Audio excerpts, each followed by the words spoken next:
ایک زمانے میں پہاڑیوں اور سرسبز جنگلوں کے درمیان واقع ایک چھوٹے سے گاؤں میں لونا نامی ایک نوجوان لڑکی رہتی تھی۔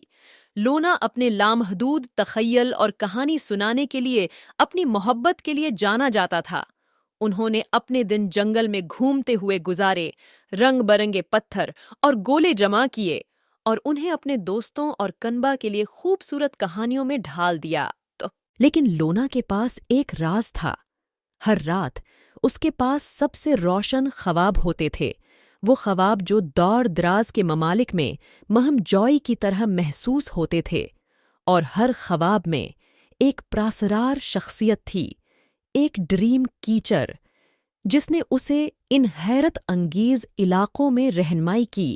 ایک رات جب لونا سو رہی تھی تو اس نے خود کو ایک وسیع صحرا میں کھڑا پایا۔ سنہری ریت اس حد تک پھیلی ہوئی تھی جہاں تک آنکھ دیکھ سکتی تھی۔ کچھ فاصلے پر اس نے ڈریم کیچر کی تصویر دیکھی اور اسے پیچھے چلنے کا اشارہ کیا۔ ہر قدم کے ساتھ لونا نے اپنے پیروں کے نیچے گرم ریت اور رات کی ٹھنڈی ہوا کو اپنی جلد پر محسوس کیا۔ وہ اپنے ارد گرد کے عجائبات کو دیکھ کر حیرت زدہ ہو کر ریت کے بلند و بالا ٹیلوں اور قدیم کھنڈرات میں ڈریم کیچر کا پیچھا کرتی رہی۔ جیسے ہی وہ صحرا کی گہرائی میں سفر کر رہے تھے، انہیں ایک چمکتا ہوا نخلستان نظر آیا جس کا پانی چاند کی روشنی میں چمک رہا تھا، لیکن کچھ گڑبڑ تھی۔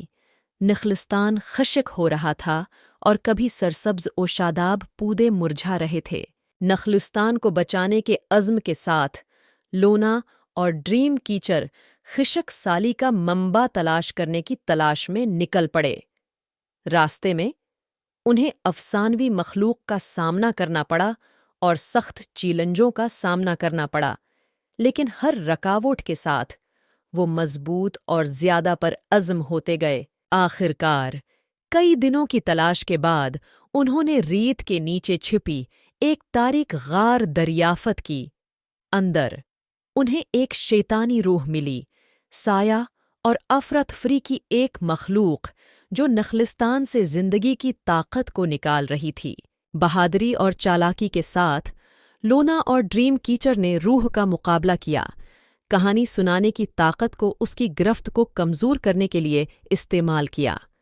جیسے جیسے یہ مخلوق اندھیرے میں ڈوبتی گئی، نخلستان ایک بار پھر پھلنے پھولنے لگا۔ اس کا پانی آزادانہ طور پر بہہ رہا تھا اور اس کے پودے نئی زندگی کے ساتھ کھل رہے تھے۔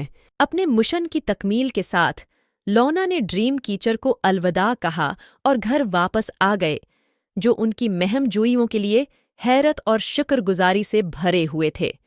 اور اگرچہ وہ جانتی تھی کہ وہ ہمیشہ اپنے خوابوں جیسے سفر کی یادوں کو یاد رکھے گی، لیکن وہ یہ بھی جانتی تھی کہ سب سے بڑی مہم جوئی ابھی باقی ہے۔